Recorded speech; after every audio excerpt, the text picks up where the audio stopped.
নগাঁৱৰ কদমতলত ডকাইতিৰ ঘটনা। ডকাইতিৰ অভিযোগ কদমতলৰ ড্ৰাগছ মাফিয়া ৰাজুৰ বিৰুদ্ধে।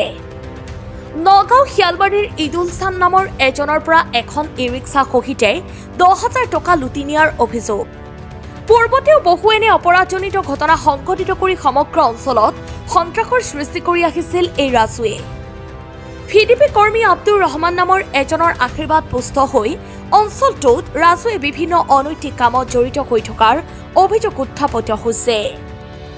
ইতিমধ্যে সমগ্ৰ ঘটনা সন্দৰ্ভত নগাঁও সদৰ আৰক্ষীৰ ওচৰত এজাহাৰ দাখিল কৰিছে ভুক্তভোগীয়ে। মানে মই এখন চিলিণ্ডাৰ লৈ ভাড়া লৈ মই গৈ আছিলোঁ মইতো আপোনাৰ বৈদ্যুতিক দলংখনৰ ওচৰত চিলিণ্ডাৰৰ ভাড়া টমটম স্কুল চলাওঁ ভাড়া লৈ গৈ আছিলোঁ। তো দুজন ল'ৰাই মোক পিছা কৰি মোক মানে আগভাটা দিলে আপোনাৰ নিউ বাগানৰ যিটো ৰাস্তা আৰু কি নিউ বাগান সোমাই যোৱা যিটো ৰাস্তা তাত আগভাটা দি মোক সুধিলে যে চিলিণ্ডাৰ লৈ ক'ত গৈ আছে। মই কৈছোঁ ভাড়া লৈ গৈ আছোঁ অমুকত নামিব। তাতে সিহঁতে ক'লে বোলে আপুনি গাড়ীখন ঘূৰাওক। মই কৈছোঁ কিয়? কয় চিলিণ্ডাৰখন চুৰি মাল। মই কৈছোঁ ঠিক আছে য'ৰ পৰা মই আনিছোঁ তো তালৈ ব'লা তে আমনা চামনা হৈ যাব কাৰ চিন্তা কি কথা তালৈ ব'লা। তো সিহঁতে গৈ পেলাই মানে আধা বাটতেই তাৰমানে মধ্য শিয়ালমাৰী মছজিদৰ ফ্ৰণ্টত মোক সিহঁতে মাৰপিট কৰে। তাত ৰখাই মোক মাৰপিট কৰি মোৰ গাড়ীখন আৰু চিলিণ্ডাৰ সহ ৰাজু নামৰ ল'ৰাজনে কি সি কিবা ড্ৰাগছৰ কিবা কৰে নেকি লৈ গুচি যায় কি বেয়া মোৰ মানে ঘোচা চোচা মাৰিছে কি মাথা চাথা ঘোচা চোচা মাৰিছে। এজাহাৰ দিছোঁ মই থানালৈ সদৰ থানাত। দম মানে এইটোতো কি ক'ম আৰু পুলিচৰ কিবা থাকিব লাগিব। আব্দুৰ ৰহমান ভাগিন আব্দুৰ ৰহমান নাই কিবা বিটিপি কিবা কৰে আছে ভাবুকি দিছে কি মাৰপিট কৰিছে এজাহাৰ দিছোঁ আৰু কি। টকা আছিলে মোৰ পকেটত টকা আছিলে আপোনাৰ 10,500 টকা। পইচাও লৈ গ'ল মোৰ পৰা বুজিলে। আৰু কৈছে যে কোন বাপে আহিব গাড়ীখন নিবলৈ লৈ আহিবি। এতিয়া ক'ত লৈ গৈছে ক'ব নোৱাৰোঁ সিহঁতে। তেওঁলোকে মোৰ পৰা লৈ কাঢ়ি লৈ গ'ল টকা সহ চিলিণ্ডাৰ সহ কাঢ়ি লৈ গ'ল। গাড়ীখন লৈ গ'ল। মোৰ নিজৰ গাড়ী। মানে ঘটনাটো মোৰ ভাইটিৰ লগত আৰু তাৰ লগত সংঘটিত হৈছে। সি মানে টমটম চলাই আমি ঘৰত গম পালোঁ তাক কোনোবা মাৰপিট কৰিছে। ক'ত? মধ্য শিয়ালমাৰী মছজিদৰ ওচৰত। ঘৰৰ পৰা লৰালৰিকৈ আহিলোঁ।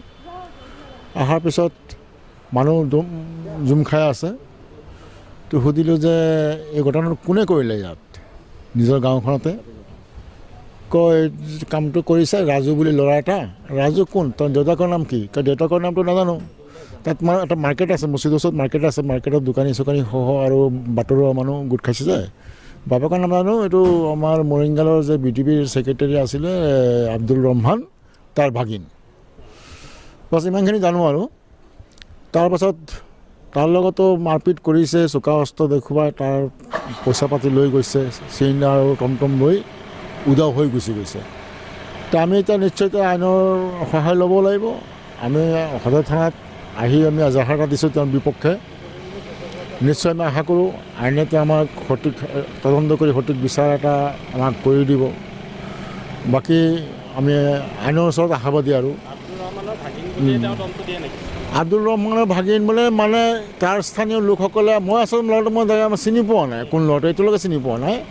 স্থানীয় লোকে কোৱা মতে তেওঁ বোলে ড্ৰাগছৰ মাফিয়াৰ নিচিনা বোলে। আৰু আমি এতিয়া সদৰ থানা আহি গম পালোঁ তেওঁৰ নামত বোলে মষ্ট ৱান্টেড হৈ আছে। মানে তেওঁ আগৰ পৰা এজন মানে সামাজিক অপৰাধী